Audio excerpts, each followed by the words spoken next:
Noticentro 1, CMI. Buenas noches, bienvenidos a las noticias. Los siguientes son los 3 hechos más importantes de hoy en Colombia.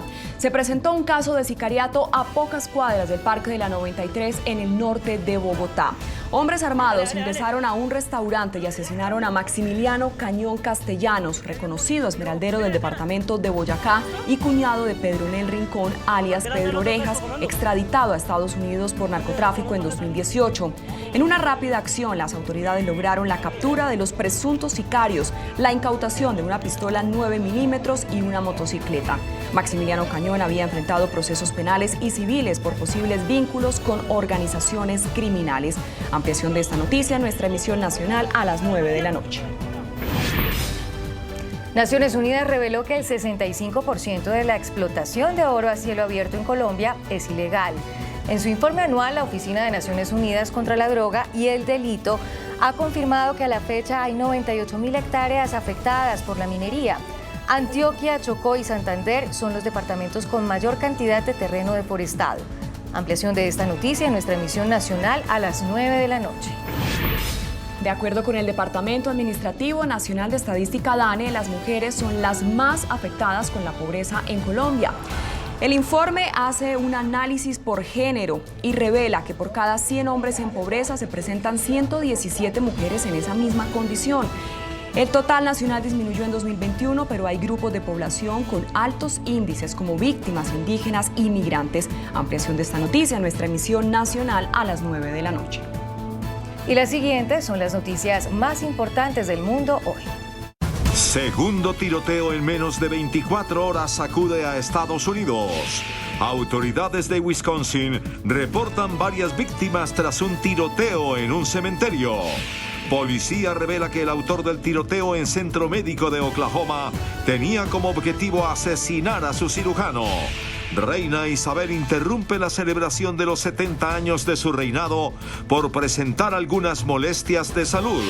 Informes de inteligencia revelan que Putin fue atendido en abril por un cáncer avanzado. La OPEP acuerda aumentar la producción diaria de petróleo para controlar el precio del crudo. Avance tecnológico. Lograron trasplantar una oreja impresa en 3D hecha de células humanas. Con Luisa Fernanda Tobo y Gina Acuña. Un masivo tiroteo en el cementerio de la ciudad de Racine, en Wisconsin, dejó múltiples heridos. Tras el segundo tiroteo en 24 horas, el presidente Joe Biden instó al Congreso de Estados Unidos a tener más control de armas y pidió aumentar la edad para comprarlas. En menos de 24 horas se presenta un nuevo tiroteo en Estados Unidos. La policía informó que varias personas recibieron disparos durante un funeral en la ciudad de Racine, al sureste de Wisconsin, mientras sus seres queridos realizaban el sepelio de un hombre afroamericano de 37 años. El departamento de policía de Racine dijo a los residentes que se mantuvieran lejos del cementerio Graceland debido a los múltiples tiros disparados. Hasta el momento, las autoridades han reportado 5 heridos, pero se desconoce el alcance de las lesiones e identidades de los heridos. Por su parte, el presidente de los Estados Unidos, Joe Biden, se refirió a la creciente ola de tiroteos masivos en el país y presionó al Congreso para que apruebe leyes para combatir la epidemia de violencia armada que cobra vidas todos los días. También sugirió aumentar la edad para comprar armas de 18 a 21 años y focalizarse en la salud mental para prevenir otros tiroteos.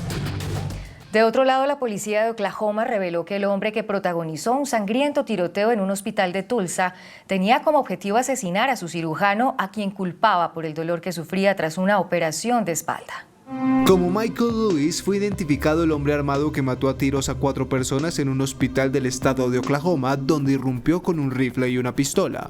Así lo informó la policía de la ciudad de Tulsa, que detalló que el atacante fue al centro médico con el objetivo de asesinar a un cirujano al que culpaba del dolor que sufría tras una operación en la espalda. E incluso las autoridades encontraron una carta en la que el sospechoso dejaba claro que entró con la intención de matar al doctor Preston Phillips y a cualquiera que se interpusiera en su camino debido al continuo dolor tras su intervención. Además de Phillips, las otras víctimas fueron otro médico, una recepcionista y un paciente, mientras el atacante se suicidó después de los hechos. La reina Isabel II reapareció en público para festejar los 70 años de su reinado junto a su familia y millares de británicos que se reunieron masivamente ante las puertas del Palacio de Buckingham. Sin embargo, la Casa Real dio a conocer que la monarca interrumpirá los festejos del Jubileo de Platino tras sentir algunas molestias de salud. Cientos de miles de personas se tomaron las calles del centro de Londres para homenajear a la reina Isabel II por los 70 años que ha pasado en el trono, en los que se convirtió en la piedra angular del Reino Unido frente a las transformaciones radicales vividas en 7 décadas de reinado. Las celebraciones del Jubileo de Platino comenzaron con el tradicional desfile del estandarte, en el que 1.500 soldados con bandas musicales y cientos de caballos marchaban en el multitudinario desfile militar que marca el cumpleaños oficial del soberano desde 1760. Y pese a sus 96 años y los problemas de movilidad de los que ha informado la Casa Real Británica, la reina reapareció para este acontecimiento vestida con un abrigo y sombrero azul y junto a la familia real desde el balcón del Palacio de Buckingham, saludando a las tropas y desde donde pudo observar el vuelo rasante de los aviones de la Real Fuerza Aérea Británica con su estela de colores rojo, azul y blanco. La reina Isabel II también fue ovacionada por una inmensa multitud allí reunida y las celebraciones se extenderán hasta el domingo, las cuales la monarca espera que sean una oportunidad para reflexionar sobre todo lo que se ha logrado durante los últimos 70 años mientras se mira al futuro con confianza y entusiasmo. Sin embargo, Isabel II ya no asistirá al servicio de Acción de Gracias de mañana después de experimentar algunas molestias durante su aparición en el desfile militar de hoy.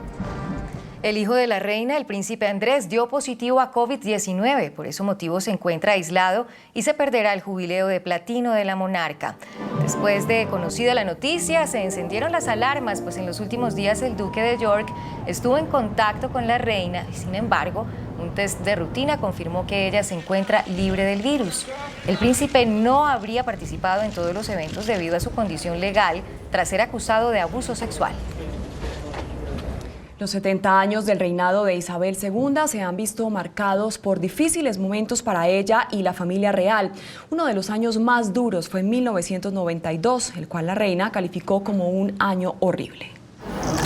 Los 70 años de la reina Isabel II en el trono se han visto marcados por diferentes acontecimientos que han marcado la vida de la familia real.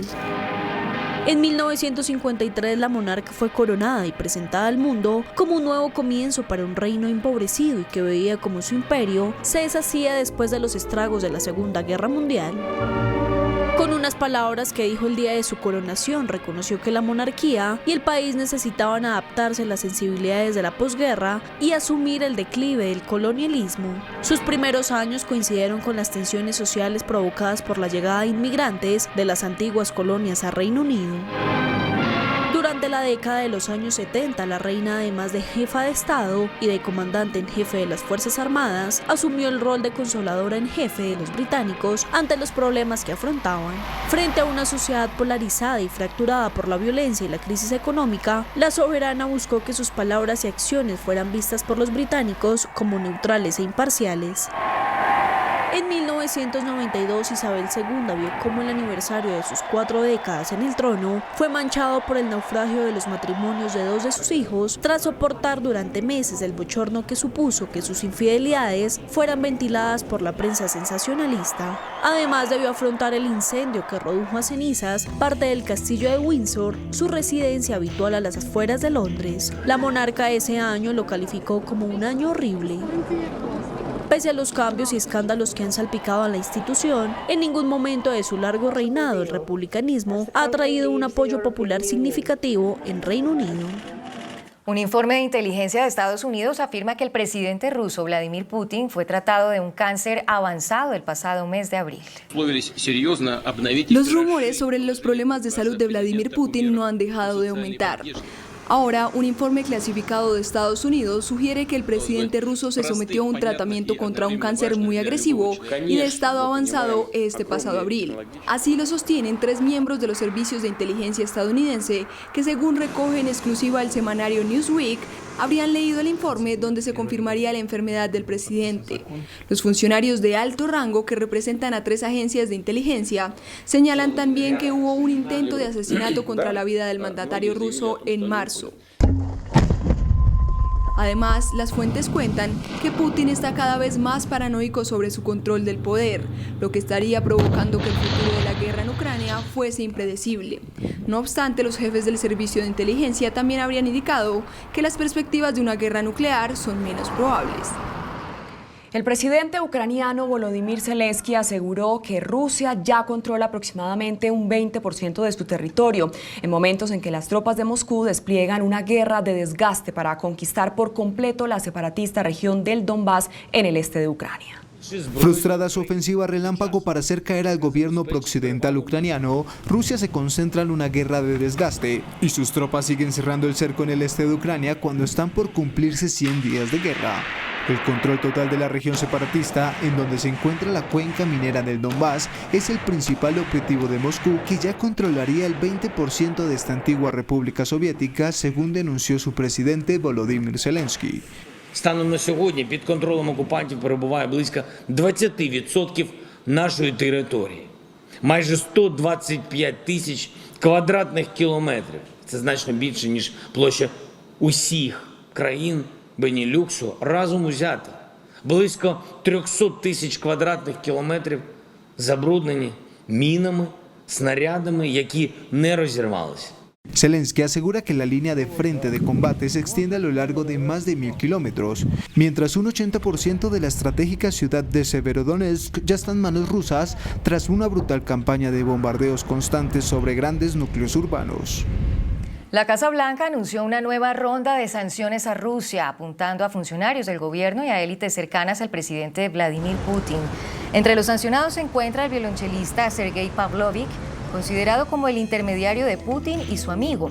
Además, también apuntaron a los activos de lujo de varias élites rusas prominentes, incluyendo varios yates y aviones que pertenecen a los socios de Putin. La Organización de Países Productores de Petróleo acordó aumentar la producción de crudo para intentar frenar la subida de precios y tanto en julio como en agosto elevará en casi 650,000 barriles diarios el volumen que pone en el mercado.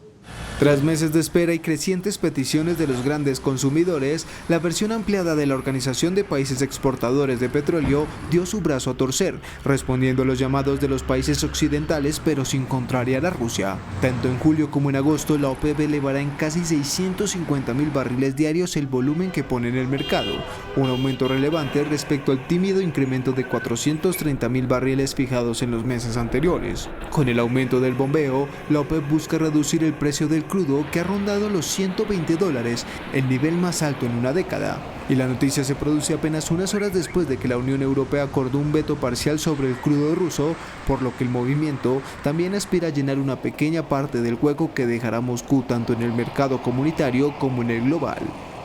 El banquero Jamie Dimon del estadounidense JP Morgan Chase prevé un huracán económico generado por la guerra en Ucrania y las presiones por el incremento de la inflación. El director ejecutivo del JP Morgan Chase, el mayor banco de Estados Unidos, Jamie Dimon, dijo que los inversores deben estar preparados para un huracán que se avecina por la presión que supone la política monetaria más restrictiva de su país y la guerra de Ucrania. It's a hurricane. Right now it's kind of sunny, things are doing fine. Everyone thinks the Fed can handle this. That hurricane is right out there down the road coming our way. We just don't know if it's a minor one or Superstorm Sandy or Sandy or Andrew or something like that. And it's you better brace yourself. El directivo también afirmó que en su banco las mayores preocupaciones giran en torno a la inflación más alta en 40 años y la respuesta que da la Reserva Federal de Estados Unidos, y agregó que JP Morgan Chase va a hacer todo lo posible por atraer talento para mantenerse en la cima del mundo financiero. El presidente Nayib Bukele aseguró que El Salvador está a punto de ganarle la guerra a las pandillas, a las que responsabiliza de la mayoría de los crímenes que se cometen en el país. Mientras tanto, cuestionó con dureza a opositores y organizaciones internacionales que han denunciado graves violaciones a los derechos humanos.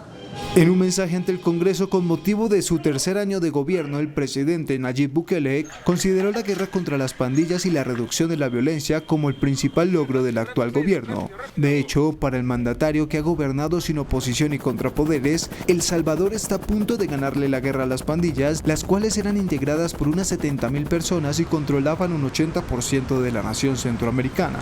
La guerra de Bukele puso a miles de soldados a patrullar las calles y llevó en los últimos 2 meses a la cárcel sin una orden judicial a 35.000 presuntos integrantes de las maras, tras decretar un estado de excepción debido a un incremento de los homicidios en marzo y el cual lleva más de 60 días en vigor, situación que le ha costado fuertes cuestionamientos internacionales a Bukele, aunque paralelamente su política de mano dura cuenta con una alta aprobación interna. El gobierno de Joe Biden revocó una serie de restricciones contra los vuelos a Cuba que habían sido impuestas por su predecesor Donald Trump y las cuales encarecían y dificultaban las visitas de los cubano-estadounidenses a la isla. Asegurando que Washington apoya las aspiraciones de libertad y mayores oportunidades económicas de los cubanos para que puedan llevar una vida exitosa en su hogar, el gobierno de Joe Biden revocó una serie de restricciones contra los vuelos a Cuba que habían sido impuestas por su predecesor Donald Trump con el fin de forzar un cambio de régimen, pero que encarecían y dificultaban las visitas de los cubano-estadounidenses a la isla. De hecho, entre las medidas suspendidas está la prohibición a que aerolíneas estadounidenses vuelen a aeropuertos cubanos diferentes al de La Habana. Cuba calificó la decisión de un paso limitado en la dirección correcta, resaltando que esto no modifica el embargo vigente desde hace 6 décadas y recordando que Biden prometió revisar la política hacia La Habana cuando llegó a la Casa Blanca en enero de 2021. La economía brasileña creció 1% en el primer trimestre de 2022, un año marcado por las elecciones en las que el presidente Jair Bolsonaro buscará la reelección. El PIB de la mayor economía latinoamericana ha sido impulsado por el sector de servicios y el gasto en consumo de los hogares. Ahora la principal preocupación del gobierno es la inflación, que disparada por los fuertes aumentos en los combustibles acumuló 12,1% en abril y es considerada el principal escollo para las ambiciones electorales del ultraderechista el próximo octubre. Científicos estadounidenses lograron trasplantar en una joven mexicana una oreja impresa en 3D hecha con sus propias células. Como parte de un primer ensayo clínico de la compañía neoyorquina 3D Biotherapeutics sobre reconstrucción en pacientes con microtia, una malformación congénita que impide la creación del oído externo en el embarazo, Alexa, una mujer mexicana de 20 años, recibió el implante pionero de una oreja creada con impresora 3D a partir de sus propias células, un avance sin precedentes en el campo de la medicina regenerativa. We're excited to have initiated a clinical trial in which we grew a living ear and implanted it into a patient. We believe this is the first time that a company has printed a whole living engineered construct and implanted it into a patient to replace a body part. Primero se extrajo medio gramo del tejido cartilaginoso de la oreja deformada de la mujer. Las células formadoras de cartílago se aislaron del tejido restante y se colocaron en soluciones de crecimiento especiales. Luego la mezcla del colágeno se insertó en una bioimpresora 3D especializada. La oreja implantada a Alexa seguirá desarrollándose al generar cartílago con el paso del tiempo. La impresión en 3D, que busca mejorar los trasplantes de órganos y tejidos, podría incluso producir órganos vitales mucho más complejos como hígados, riñones y páncreas.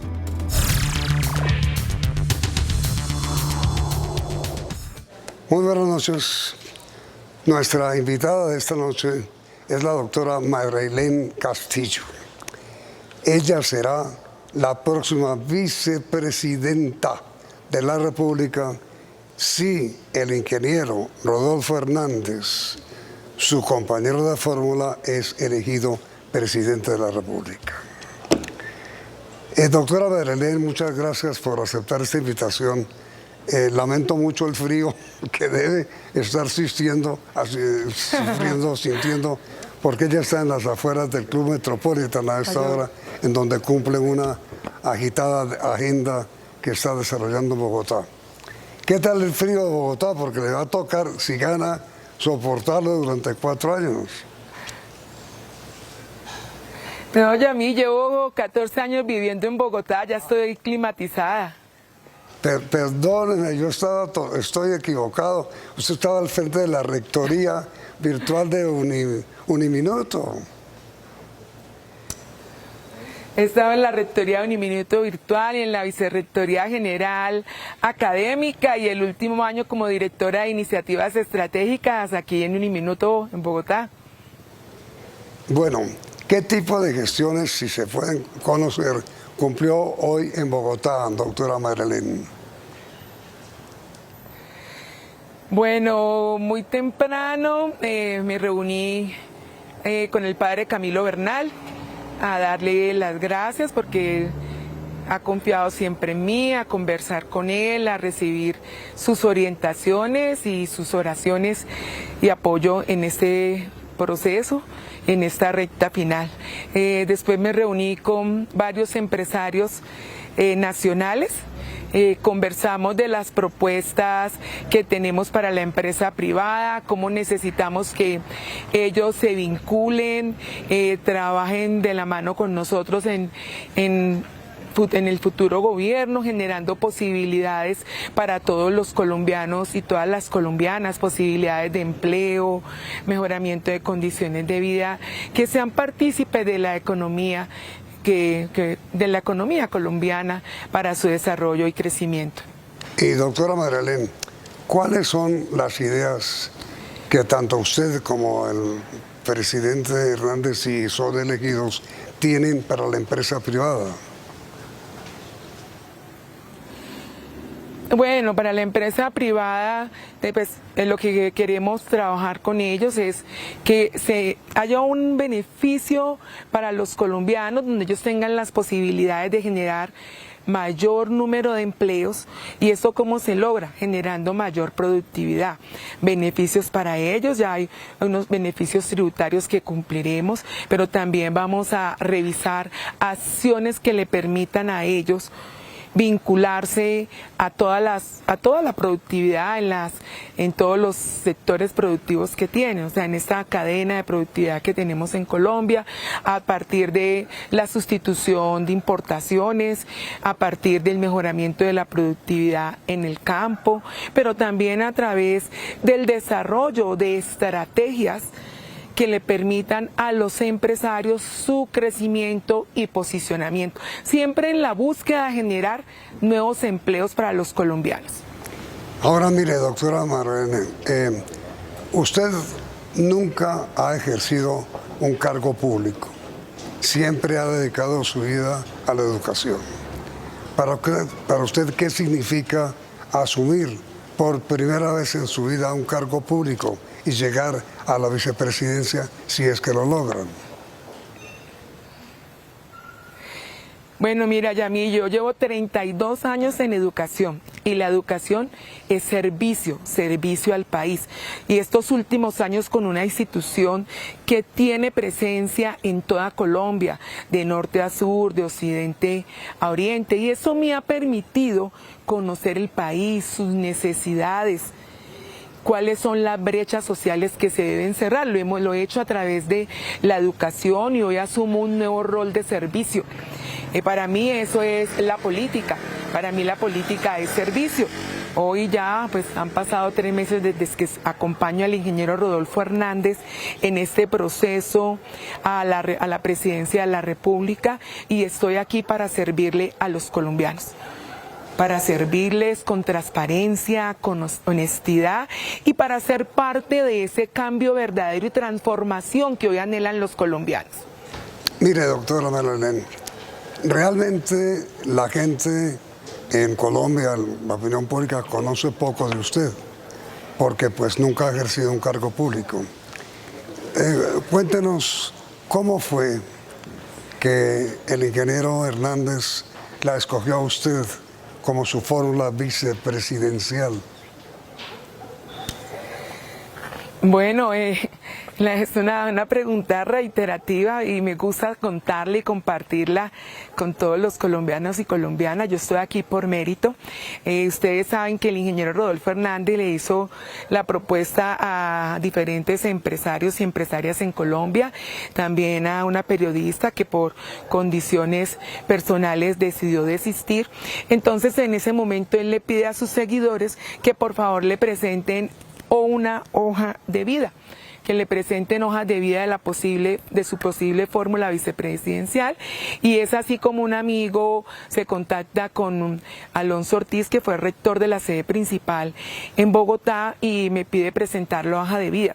Mi primera reacción, como tú lo has mencionado, es que yo no soy política, pero lo que me dijeron ella es que eso es lo que el ingeniero quiere, que una persona que no sea política, que sea mujer, que sea de la zona Pacífico, que sea afrodescendientes, pero que además haya trabajado en lo social y en la educación.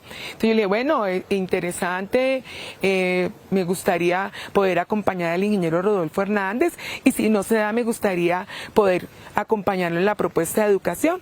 Después de presentarle mi hoja de vida, después de 5 días, el ingeniero me llama y me dice, Marilén, me han llegado más de 500 hojas de vida, hemos analizado las hojas de vida con los estrategas y hemos decidido que tú puedes ser mi fórmula vicepresidencial. Y así iniciamos nuestras conversaciones con el ingeniero Rodolfo Hernández y a mí.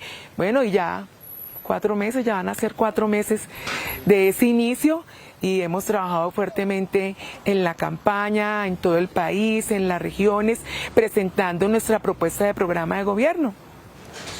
Doctora Marlene, usted tiene una maestría en administración. ¿De qué manera proyecta aplicar el conocimiento que sobre eso tiene cuando sea vicepresidenta, si es que es elegida? Mire, no solamente la maestría, yo tengo una licenciatura en biología y química, soy ingeniera industrial.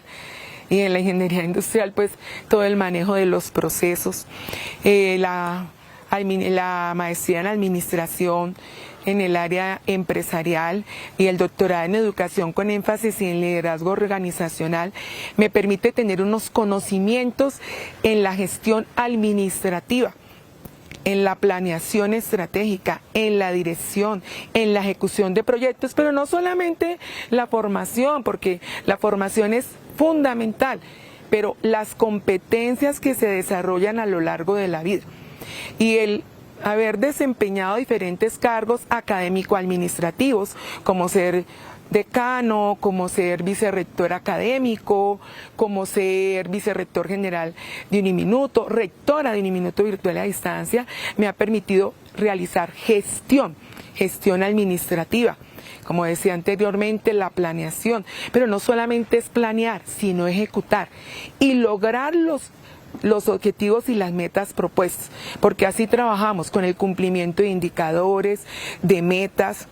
Y además esto va de la mano algo que es muy importante, y son las ejecuciones presupuestales. Esto es para decirte que no solamente es la formación, sino también las competencias que se van desarrollando por la experiencia profesional y que uno va adquiriendo a lo largo de la vida.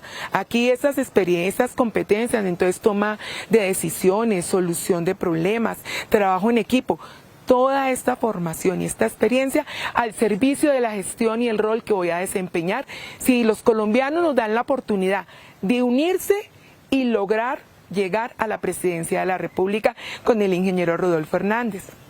Ahora mire, doctora Marilén, el primer grado, la primera licenciatura que usted obtuvo fue en biología y química. Perdóneme preguntarle, sí, perdóneme presentar unos brevísimos mensajes comerciales y me responde después de estos mensajes por qué decidió estudiar biología. En un momento, doctora Marilén.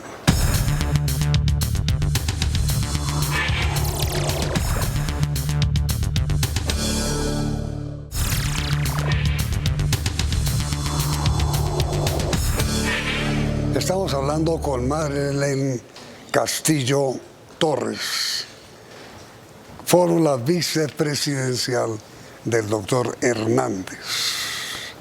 ¿Por qué decidió usted primero en su vida, después de ser educadora, estudiar biología?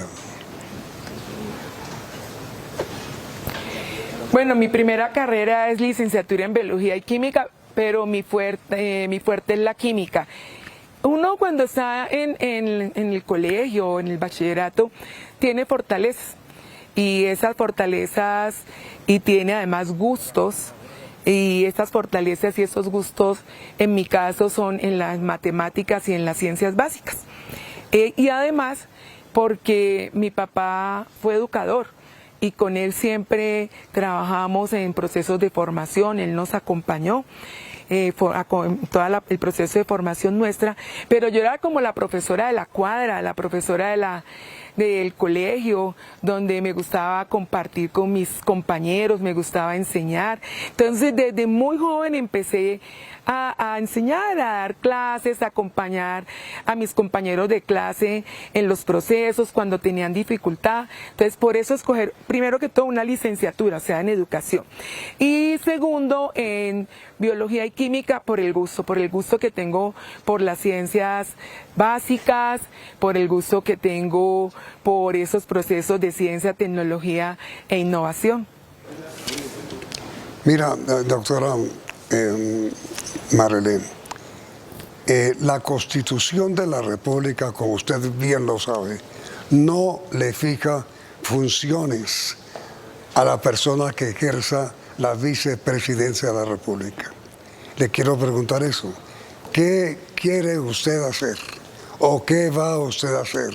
¿O qué desea usted hacer como vicepresidenta si es elegida? ¿Qué desea hacer? Bueno, esa la primera pregunta que le hice al ingeniero Rodolfo Hernández cuando inició nuestra conversación y nuestros acercamientos, ingeniero, ¿usted qué espera de la fórmula vicepresidencial? Él me dijo, Marilén, quiero que me acompañe en el cierre de la brecha social para que trabajemos con las poblaciones más vulnerables en Colombia. Vamos a trabajar para acabar con la pobreza, para superar la pobreza. Y en esos aspectos hablamos pues de mi fuerte, que es la educación. Entonces empezamos a hablar cómo la educación es un proceso transversal para la transformación en Colombia. ¿Cómo podemos hacerlo? No solamente desde la educación como los niveles de formación, no solamente de un ministerio, sino cómo hacemos un cambio cultural a través de la educación. En este caso, con nuestra bandera, que es acabar con la corrupción. Entonces, ahí hay un punto clave de mi gestión, ese acompañamiento. Trabajar con los jóvenes. Entonces, con los jóvenes, con el ingeniero hablamos nuevamente de educación, de salud y bienestar para ellos, de cultura y deporte, de participación, que es muy importante, de emprendimiento y empleabilidad. Y hablamos de las mujeres. ¿Cómo vamos a lograr que las mujeres tengan las mismas posibilidades? Cómo lograr que las mujeres sean partícipes de la toma de decisiones en lo político, en lo social, en lo económico, que puedan decidir por su futuro. Cómo acompañamos a las mujeres que han sido víctimas de la violencia intrafamiliar, cómo generamos educación y nuevas posibilidades para ellas. Ahí está el marco de acción. Con el ingeniero Rodolfo Hernández, pues decidiremos con el cargo específico y el rol que voy a acompañar y voy a desempeñar en esta gestión desde la vicepresidencia. Pero está muy claro el acompañamiento que voy a hacer. Definiremos cuál es ese cargo que vamos a desempeñar. ¿Para qué? Para lograr eficiencia, eficacia y cumplir con nuestra propuesta de austeridad. Mire, doctora Marilyn, como mujer, más que como futura vicepresidenta, si es elegida, como mujer y como educadora, ¿usted qué piensa del aborto? Como lo he manifestado en muchos escenarios, Marilén Castillo pide el respeto a la vida. Yo estoy por el respeto a la vida, pero respeto la institucionalidad y respeto pues lo que hoy la Corte Constitucional ha definido, y por la institucionalidad se cumple, pero también respeto las decisiones que tomen cada una de las mujeres. Cada una de ellas puede tomar la decisión que bien tenga frente a la circunstancia o el momento en el contexto en que se encuentra.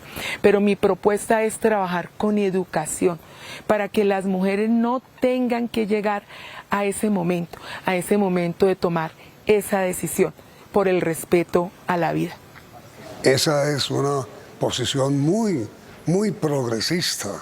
¿Se siente usted una mujer progresista o muy conservadora?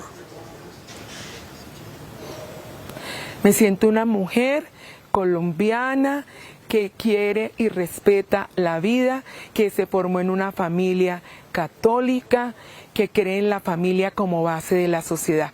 Me siento una mujer que quiere acompañar a las mujeres para que tengan oportunidades, para que tengan otras posibilidades y como te lo dije, para que no lleguen a ese momento, de tomar esa decisión, que la entiendo y la respeto cuando la toman. Ahora mire, doctora Marlene, usted nació en Cali, pero su señora madre nació en Buenaventura y al país entero le duele Buenaventura por las cosas que ocurren allá. Si usted es elegida vicepresidenta, ¿qué piensa hacer por Buenaventura?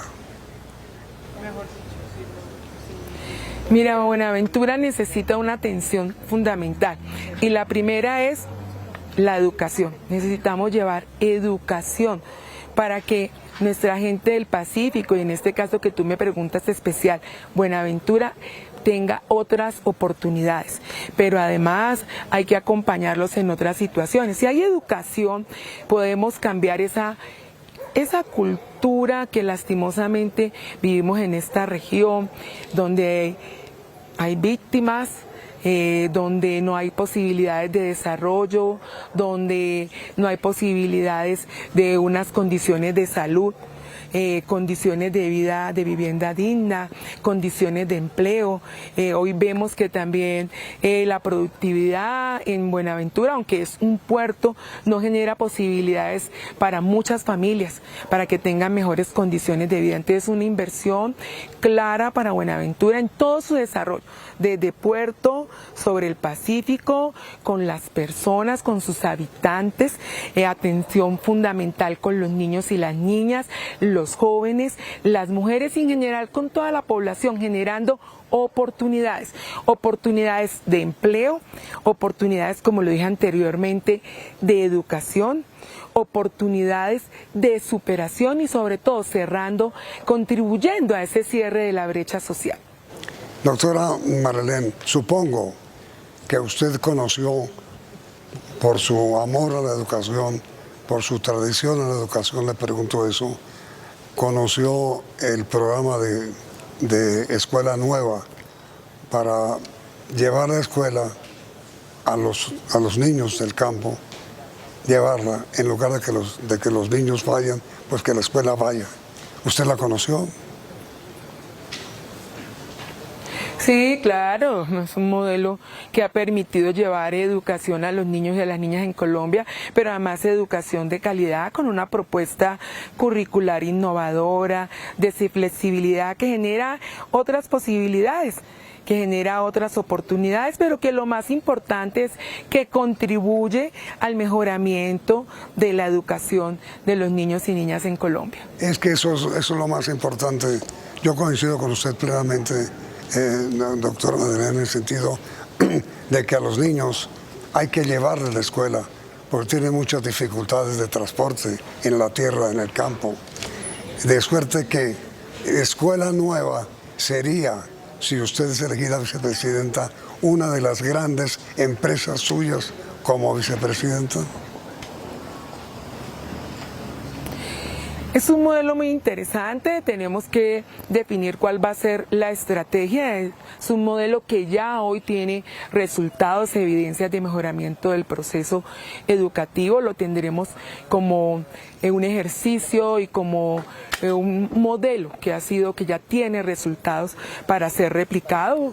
Claro, tenemos que trabajar con él y miraremos cuál va a ser la estrategia para tener educación en todos los niveles, en la primera infancia, en la básica primaria, en la básica secundaria, como tú lo decías, y cómo llegar a las regiones, pero que los niños en las regiones tengan condiciones dignas para poder llevar a cabo su proceso de enseñanza-aprendizaje.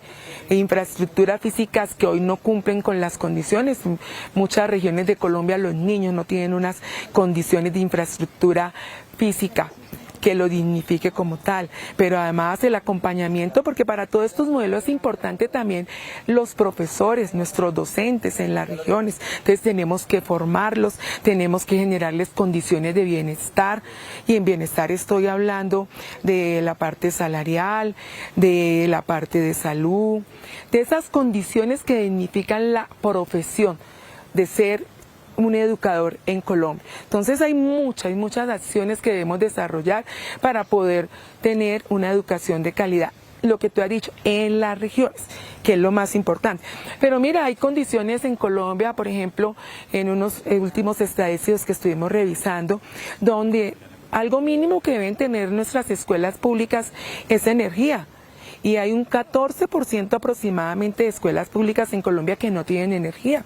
Y si hablamos de conectividad, porque la conectividad es clave también como apoyo en los procesos de enseñanza-aprendizaje, hoy solamente están conectadas aproximadamente el 21% de instituciones en Colombia. Entonces, mira, con esas variables, pues es muy difícil uno decir hoy vamos a llegar a todas las regiones de Colombia con educación de calidad. Entonces, hay muchas variables que debemos resolver para poder cumplir con ese gran reto de mejorar la calidad de calidad educativa de nuestros niñas y jóvenes en Colombia.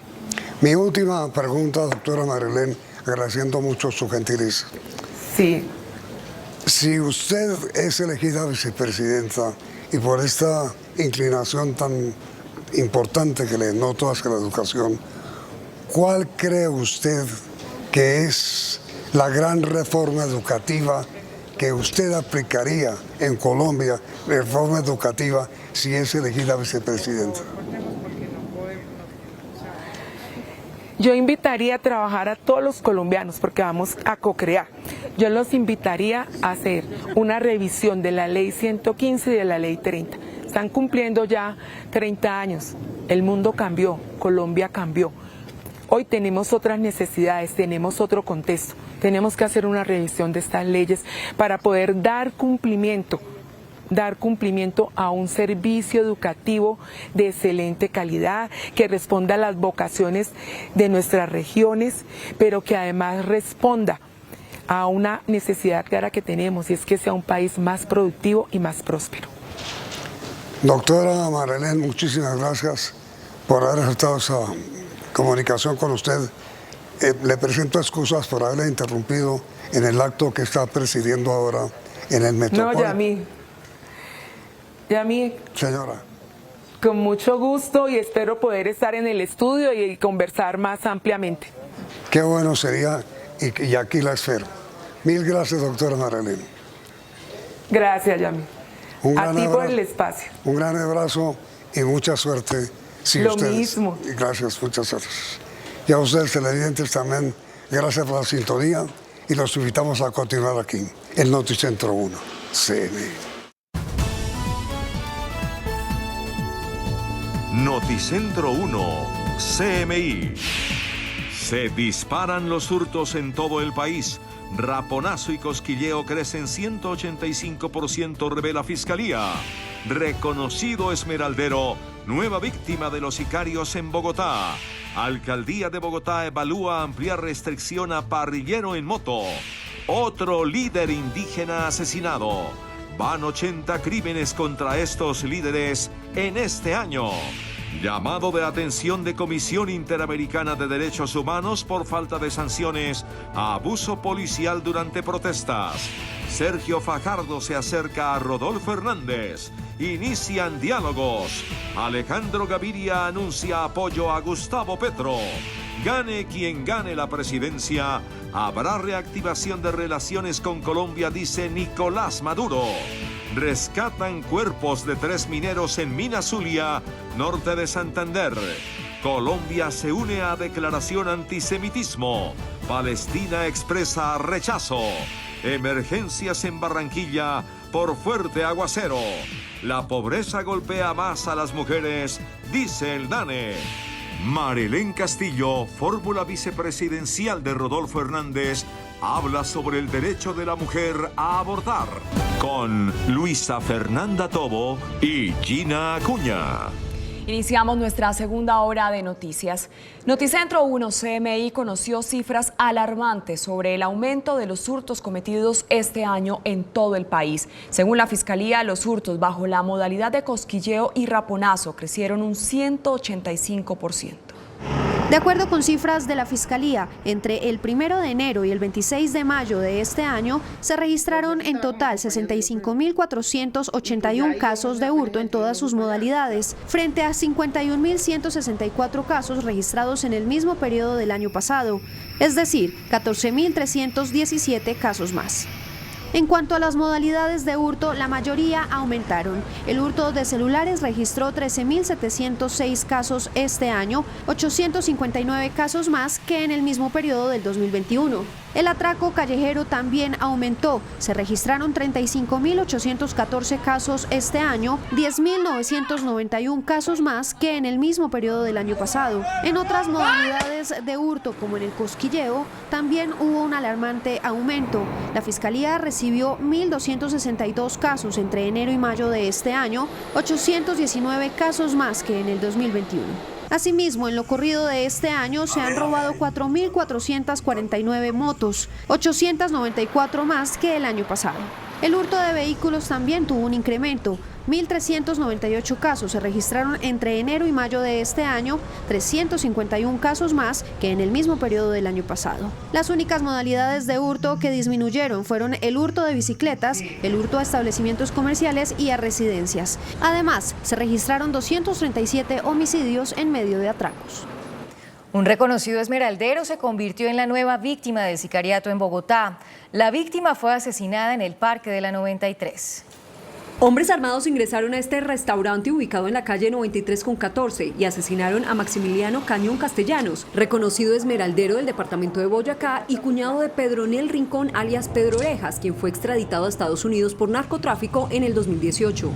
Agreden la humanidad del ciudadano que partía con su esposa. Estamos viviendo una situación de inseguridad total. Yo salí corriendo a ver qué había pasado cuando yo vi la moto que salió con el muchacho con el arma en la mano. En una rápida acción, las autoridades lograron la captura de los sicarios, la incautación de una pistola 9 milímetros y una motocicleta.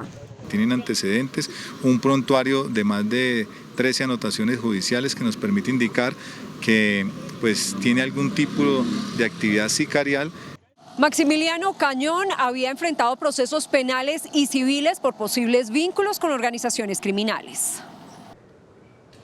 La restricción al parrillero en moto en Bogotá ha generado una reducción del 54% en el hurto a personas y del 46% en el hurto a comercio. De continuar los buenos resultados, el distrito no descartaría prorrogarla. Más de un mes ha pasado desde que el distrito implementó la restricción al parrillero hombre en moto y varios delitos han bajado en Bogotá. El atraco, en donde el victimario es un motociclista o un acompañante, se ha reducido en un 54%. El hurto a comercio ha bajado un 46% y el hurto a residencias en un 42% también se ha reducido. La medida sería evaluada a finales de este mes, pero los resultados positivos obligarían a mantenerla. En los delitos en donde Bogotá registra un buen comportamiento, como en la reducción de hurto a comercios o la reducción de hurto a residencias, en los horarios en donde las restricciones se está implementando, las reducciones son aún más profundas. Pese a los 6 asesinatos registrados esta semana, incluido el de Ana Adelina, quien fue ultimada por sicarios cuando llevaba a sus hijos al colegio y por quien ofrecieron 10 millones de recompensa, el secretario de Seguridad reportó una reducción en los homicidios. De casi el 10% de los homicidios en lo corrido del año respecto del año anterior. Los delitos que no bajan en la capital son el hurto a vehículos, a motocicletas y el hurto a celulares. La Comisión Nacional de Derechos Humanos de los Pueblos Indígenas denunció el asesinato del líder del pueblo indígena Muruy Edison Gómez Ortiz en Solano, Caquetá. La comisión acusó a las disidencias de las FARC del crimen. Edison Gómez es el líder social número 80 asesinado en lo corrido de 2022 y justamente una comisión de parlamentarios británicos e irlandeses que visitó Colombia expresó su preocupación por la violencia contra los líderes sociales. The government needs to rein in the police, needs to ensure that the police behave neutrally and not as the arm of the state out to destroy the peace agreement and murder its opponents. The United Kingdom, especially as the penholder, has a duty has a duty to ensure that the government of Colombia behaves responsibly and enhances the peace agreement instead of trying to destroy it. La comisión parlamentaria presentará un duro informe en el Parlamento británico la próxima semana. And from what my colleagues have seen this week, it looks as if the current Colombian government is trying to undermine the peace agreement, trying to destroy it. Because why else would it send in police to use such violence against innocent demonstrators? La comisión espera que el próximo presidente respete y cumpla el acuerdo de paz. La Comisión Interamericana de Derechos Humanos denunció que Colombia no ha cumplido el compromiso de sancionar a los policías responsables de violaciones a los derechos humanos durante las protestas de 2021. Los comisionados llamaron la atención sobre el incumplimiento de las recomendaciones que fueron formuladas después de la visita de la entonces presidenta de la CIDH, Antonia Urréjola, particularmente sobre las sanciones a policías por violencia contra manifestantes. Considera incumplida esta recomendación y hace un llamado al Estado para investigar diligentemente todos estos hechos y sancionar a los autores. Consideran que se debe suspender a los policías, así no exista una decisión final sobre su responsabilidad. Suspender del servicio activo a los agentes de seguridad investigados por violaciones a los derechos humanos.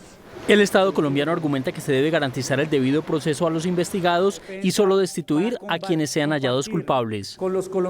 Naciones Unidas denunció que el 65% de la explotación de oro a cielo abierto en Colombia es ilegal.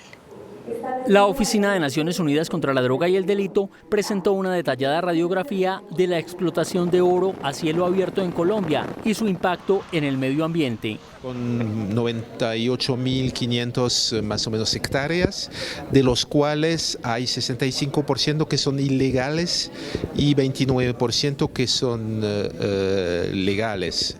Esta actividad se hace en 13 de los 32 departamentos. Sin embargo, Antioquia, Chocó y Santander concentran el 88%. Hay mucha minería artesanal o mucha minería, vamos a decir, de subsistencia. Hay lugares donde grupos criminales aprovechan esas zonas para desarrollar su business. Se espera que este año el gobierno expida 25.000 títulos de formalización de pequeños mineros. El candidato presidencial Rodolfo Hernández inició diálogos con los líderes de la Coalición de la Esperanza, encabezados por Sergio Fajardo. Se avanza en un acuerdo programático. El ex candidato Sergio Fajardo y el candidato Rodolfo Hernández se sentaron a revisar qué coincidencias programáticas hay para buscar un acuerdo. Lo que yo pienso, cómo se administra, cómo se gerencia un país y lo que ellos piensan, poderlos interrelacionar y sacar lo mejor de esos dos pensamientos para ayudarle realmente a Colombia. A discutir sobre nuestros programas de gobierno, a encontrar las coincidencias, mirar dónde tenemos que hacer ajustes y el propósito es que si logramos avanzar en identificando los temas que nos preocupan o con los que queremos trabajar, eventualmente que esto se convierta en un programa de gobierno que después se convierte en el plan de desarrollo para un gobierno. Además de Fajardo, al encuentro también asistieron el senador Jorge Robledo, el exgobernador Carlos Amaya y el exministro Juan Fernando Cristo. Para ellos y Rodolfo Hernández hay mucha cercanía programática. Sin embargo, para el equipo de Fajardo hay puntos clave que deben revisar. El tema de mujeres. Sin las mujeres, sin un proyecto de mujeres, no hay ninguna posibilidad de que podamos avanzar en Colombia. Hay que mirar muy bien el respeto a la institucionalidad, el tema de la conmoción interior que se han venido planteando, que la estamos revisando con cuidado porque consideramos que eso merece una discusión a profundidad. Temas del sector agropecuario, temas de política internacional, tema de la eliminación de embajadas, en fin. El ex candidato presidencial y ex rector de la Universidad de los Andes, Alejandro Gaviria, anunció esta noche su respaldo a Gustavo Petro. Dijo que con ciertas prevenciones lo prefiere frente a Rodolfo Hernández, quien no tiene programa de gobierno. En esta lucha de los candidatos presidenciales por lograr el respaldo de personalidades nacionales, Gustavo Petro pega duro con el apoyo de Alejandro Gaviria, ex candidato presidencial y ex rector de la Universidad de los Andes. Creo que con salvedades y preocupaciones en algunos temas, Gustavo Petro representa en este momento la opción de cambio más responsable, institucional y liberal. Los riesgos de un rompimiento institucional, sobre todo con el Congreso, pero también con las Cortes, son mayores con Rodolfo Hernández. Gustavo Petro ha hecho un esfuerzo por articular una visión de cambio, ha respetado el debate, ha presentado ideas, ha hecho propuestas, Rodolfo no. Dice Gaviria que Gustavo Petro presenta un reformismo que el país reclama, que la sociedad quiere un cambio. Uno tiene que tomar posición, no es tiempo para la neutralidad.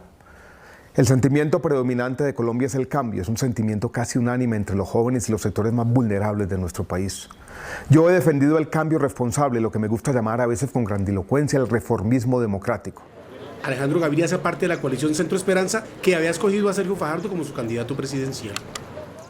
Rodolfo Hernández es un hombre que ha utilizado la política para hacer negocios, dijo esta noche el candidato presidencial Gustavo Petro en un evento con mujeres y la comunidad LGBT.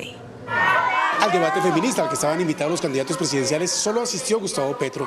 Las mujeres le preguntaron qué opinaba de Rodolfo Hernández. Lo describió como un negociante. Es un negociante, un hombre de negocios.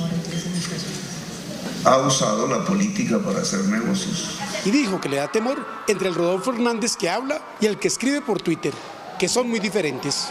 El hombre que habla es básicamente un hombre muy conservador, muy retrógrado. Puede echar para atrás, ojalá no sea así, muchas conquistas democráticas de la sociedad colombiana.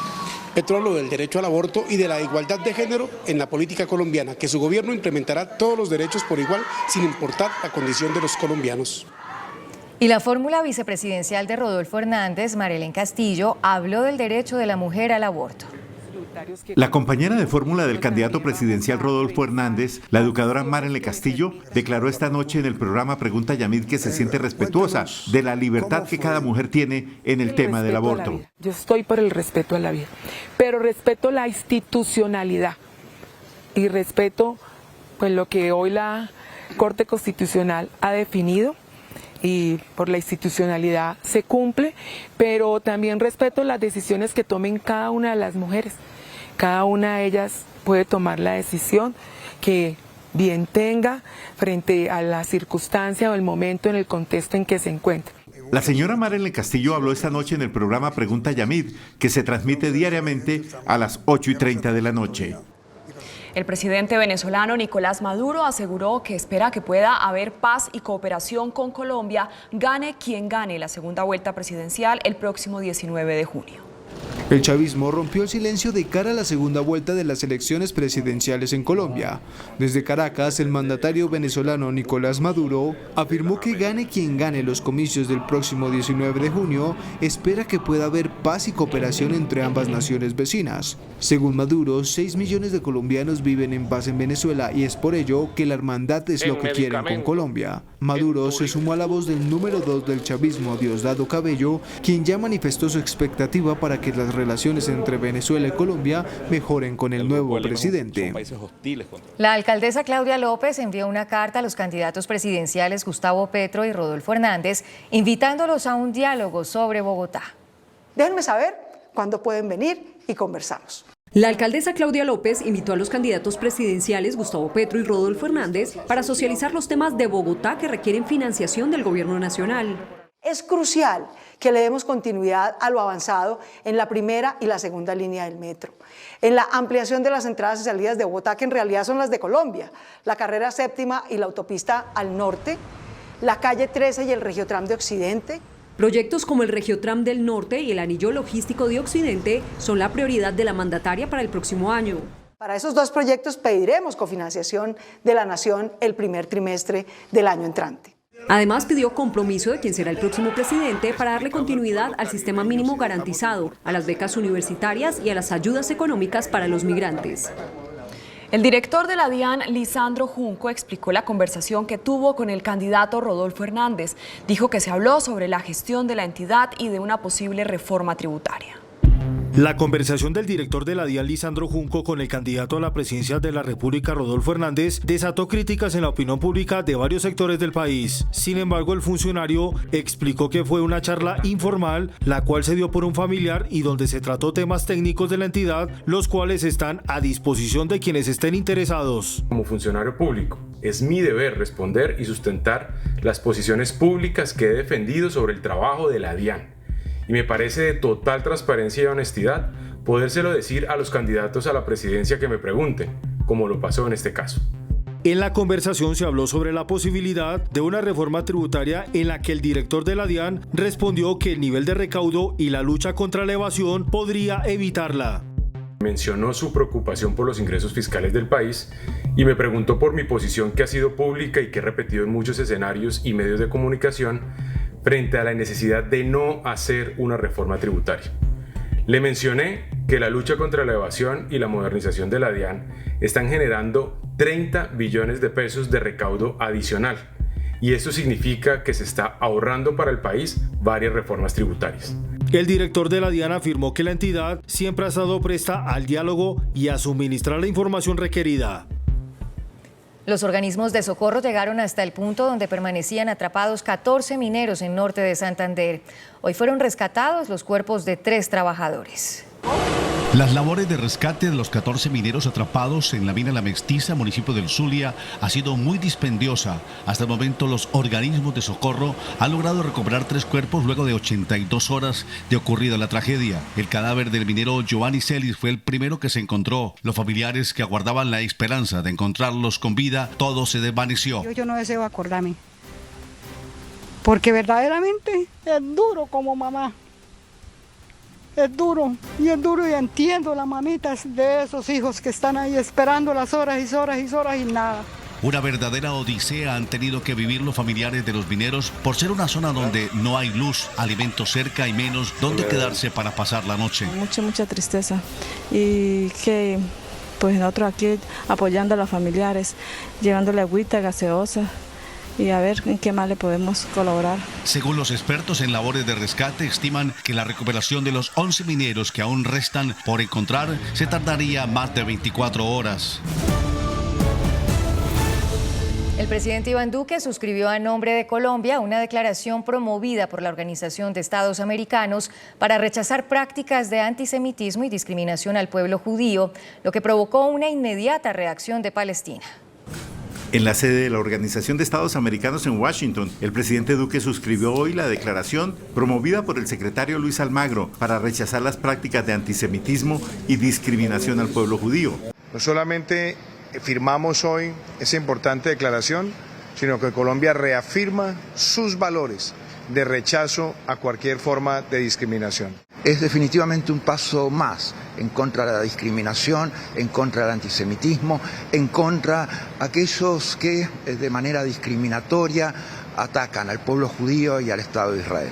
La Embajada de Palestina en Bogotá expresó su profunda preocupación por la decisión del gobierno de adherirse a la definición de antisemitismo. El antisemitismo y el odio entre los pueblos deben no solo ser proscrito, sino perseguido con todo rigor, pero no es aceptable que se recurra a una definición amañada, dice la declaración palestina, que advierte que con esa manifestación no se vela por la protección de los judíos, sino que tiene por objetivo real acallar las críticas al Estado de Israel y criminalizar las críticas en su contra. Se cayó el principio de oportunidad firmado entre la Fiscalía y el contratista Emilio Tapia en el caso Centros Poblados. De acuerdo con la Fiscalía, Tapia no aportó ninguna información importante para esclarecer quiénes hicieron parte del robo de 70.000 millones de pesos del contrato. La Corte Suprema avaló la extradición a Estados Unidos de 3 de los implicados en el caso de la famosa narcoavioneta incautada con cocaína en Providencia. La Sala Penal de la Corte avaló la extradición hacia los Estados Unidos de los 3 implicados en la narcoavioneta incautada con 446 kilos de cocaína y 102 millones de pesos en efectivo en el aeropuerto El Embrujo de la isla de Providencia en mayo del año pasado. El presidente de la República deberá ahora firmar las extradiciones de Juan Camilo Cadena, piloto de la narcoavioneta, Harold Darío Rivera, ayudante de carga, y el capitán de la policía Jorge Isaac Aguilar, quien de acuerdo al expediente se dejó sobornar. Los 3 son requeridos por una corte de la Florida por narcotráfico. La narcoavioneta, que estaba adscrita a una sociedad integrada entre otros por el esposo de la actriz Alejandra Azcárate, Miguel Jaramillo, tuvo como fachada el transporte de tapabocas. Víctimas de las FARC protestaron por el nuevo aplazamiento de la audiencia en la que los excomandantes de la guerrilla debían reconocer su responsabilidad en varios secuestros. Las víctimas consideran que el nuevo aplazamiento de la audiencia de reconocimiento representa un tropiezo para la verdad, la justicia y la reparación. y ellos estaban esperanzados que el día de hoy hubiese ese reconocimiento, que ellos pudieran tener una verdad, que ellos pudieran reconocer que efectivamente se dio. El secretariado argumentó razones de seguridad a última hora, lo cual pues para nosotros no es, como víctimas, no es muy creíble. Entonces sí queremos que no se siga aplazando ni se siga dilatando este tipo de hechos en los cuales deben responder por sus actos cometidos, actos atroces y crímenes de guerra cometidos durante el conflicto. Los excomandantes de las FARC le presentaron a última hora a la JEP 4 solicitudes de aplazamiento. La única que fue tenido en cuenta argumentaba razones de seguridad por un posible atentado en contra de Joaquín Gómez. La Corte Constitucional advirtió que a través de leyes no se le pueden asignar nuevas funciones al vicepresidente. La Sala Plena de la Corte determinó hoy que las leyes no pueden asignarle funciones nuevas al vicepresidente de la República, pues advierten que solo el presidente puede darle misiones o encargos especiales. El pronunciamiento lo adoptó la Corte al tumbar una función que se le asignó al vicepresidente en el Plan de Desarrollo para la coordinación del Plan Decenal del Ministerio Público. La Corte precisó que la Constitución política solo le confiere una función al vicepresidente, reemplazar al presidente en sus faltas absolutas o temporales, y que el artículo 202 de la Constitución solo autoriza al presidente para que le asigne misiones o encargos especiales como la de un ministro o un embajador. Las fuertes lluvias en Barranquilla provocaron emergencias en diferentes puntos de la ciudad. En el norte de Barranquilla, este bus quedó en medio de un arroyo. El conductor y los pasajeros a bordo debieron esperar que bajara el caudal para ponerse a salvo. Mientras, en la zona industrial de Barranquilla, policías debieron socorrer al conductor de un taxi y su pasajera atrapados en medio del agua que superó el medio metro de altura. Tras la intervención de los policías, las 2 personas fueron rescatadas. El vehículo tal vez trató de sobrepasar este arroyo, pero se apagó y quedó en medio de él. En otro lugar de Barranquilla, un frondoso árbol cayó sobre un vehículo estacionado. Por orden de la Corte Constitucional, la Iglesia Católica deberá entregar información sobre casos de pederastia al periodista Juan Pablo Barrientos. El periodista Juan Pablo Barrientos, autor de investigaciones sobre casos de abuso sexual en la Iglesia Católica, acaba de ganar una tutela en la Corte Constitucional que le ordena a la Arquidiócesis de Medellín a que responda a su más reciente requerimiento de información relacionado con las eventuales denuncias que pesan contra 915 sacerdotes por presuntos casos de pederastia y abuso sexual a menores de edad. Tendrá que entregar su archivo secreto donde reposan las denuncias por violencia sexual infantil contra niños, niñas y adolescentes. El fallo aún no ha sido firmado ni notificado, pero la arquidiócesis sostuvo en su momento que Barrientos incurrió en un ejercicio abusivo del derecho de petición. En Ocaña, norte de Santander, un hombre fue secuestrado por hombres armados. Esta es la tercera vez que es plagiado. El flagelo del secuestro nuevamente golpea a la familia Borges en Ocaña. Por tercera vez el agricultor Irenio Borges, de 71 años, es secuestrado en una finca de su propiedad en el sector Aguas Claras, en la vía Ocaña Convención. Que llegaron hacia su finca pidiendo agua, en una motocicleta lo sacan, luego lo suben en una camioneta y se lo llevan sin rumbo conocido. El 17 de diciembre del 2028 Irenio Borges es secuestrado, luego el 28 de julio del 2020 afrontó su segundo secuestro, pero la angustia para esta familia no para ahí. El 19 de marzo del 2020 su hermano Evangelista Borges, de 76 años, fue secuestrado. Las autoridades no han aclarado ni han podido solucionar ninguno de estos casos. Que le respeten la vida y que le den la liberación, y él está bien muy enfermo de una pierna al lado derecho que vive, camina es manco. Con este es el segundo secuestro en menos de 8 días en esta región, y en lo que va corrido del 2022 6 personas permanecen privadas de la libertad.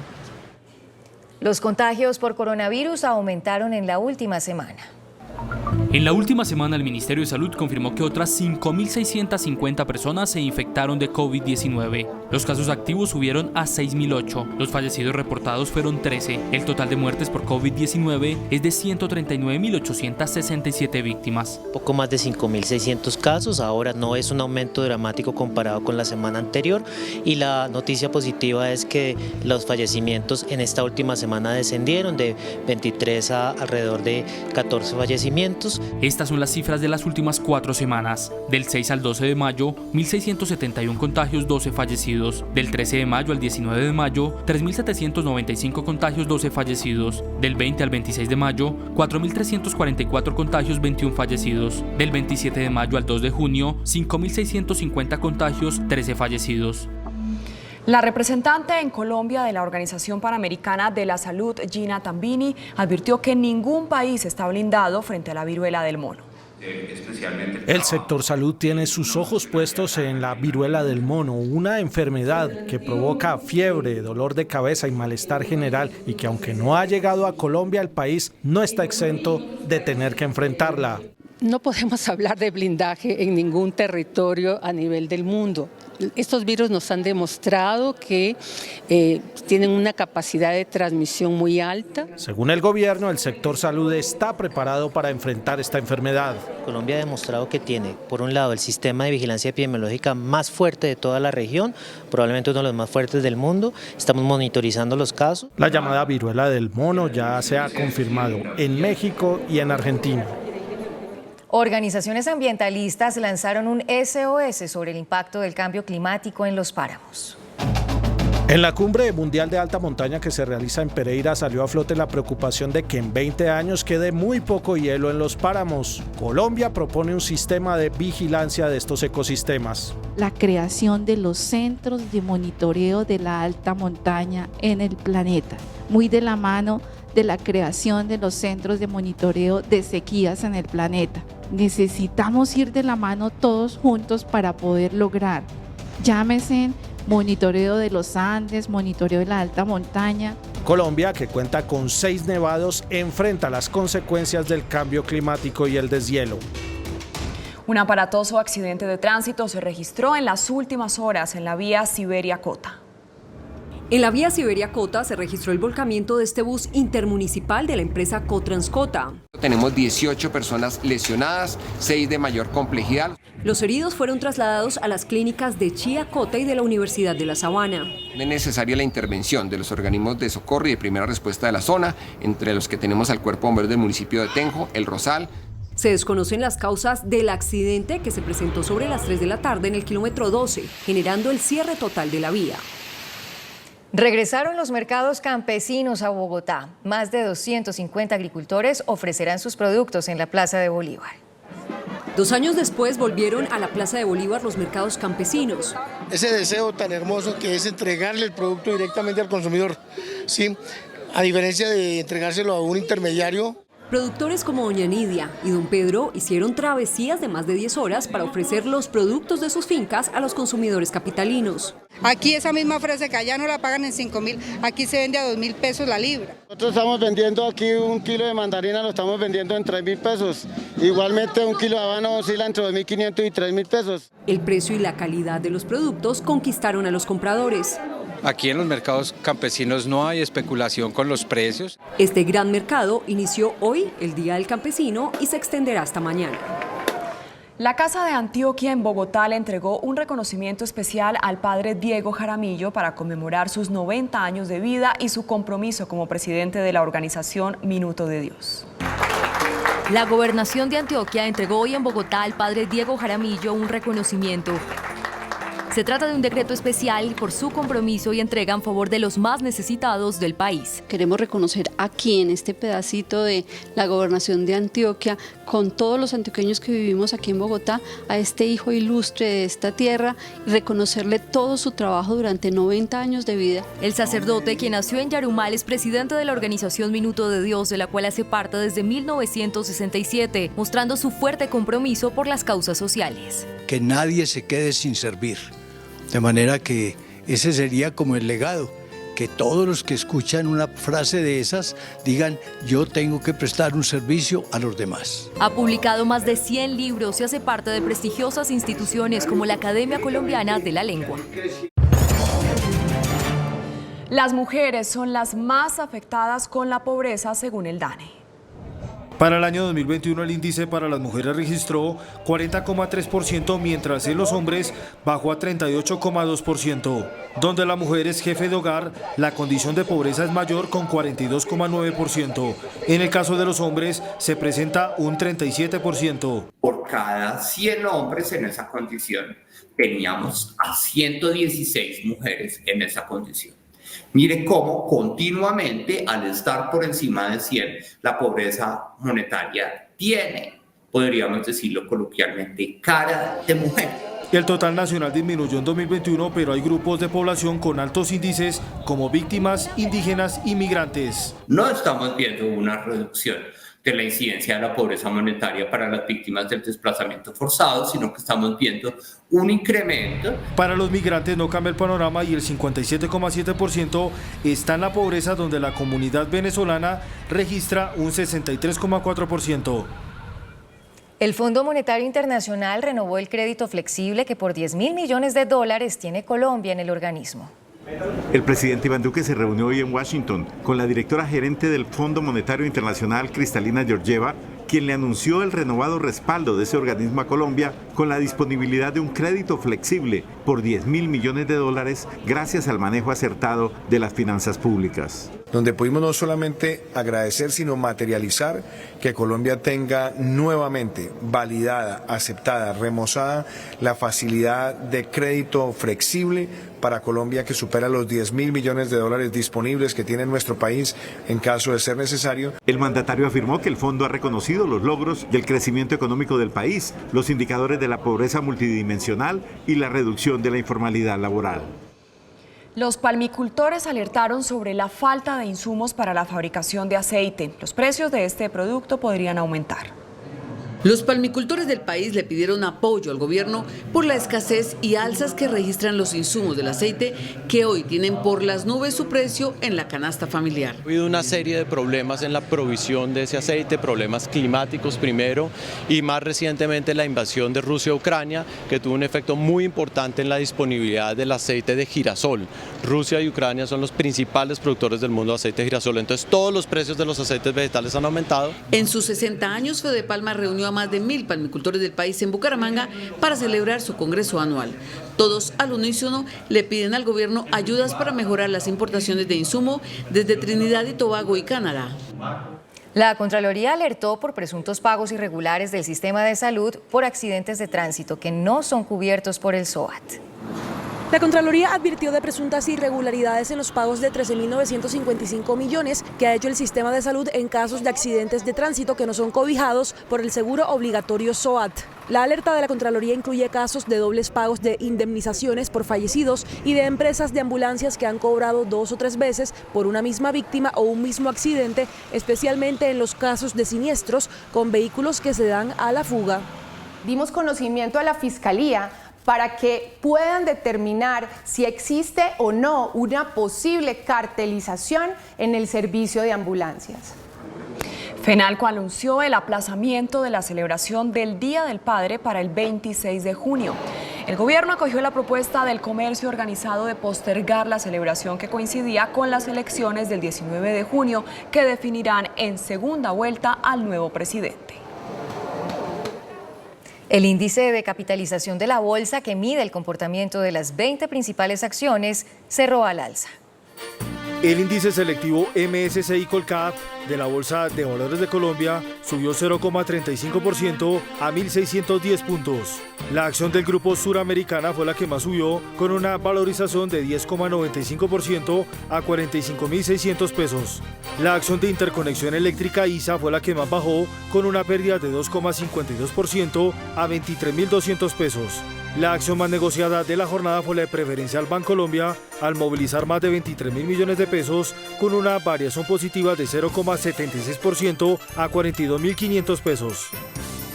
El dólar cerró a la baja. Indicadores económicos en Noticentro 1 CMI.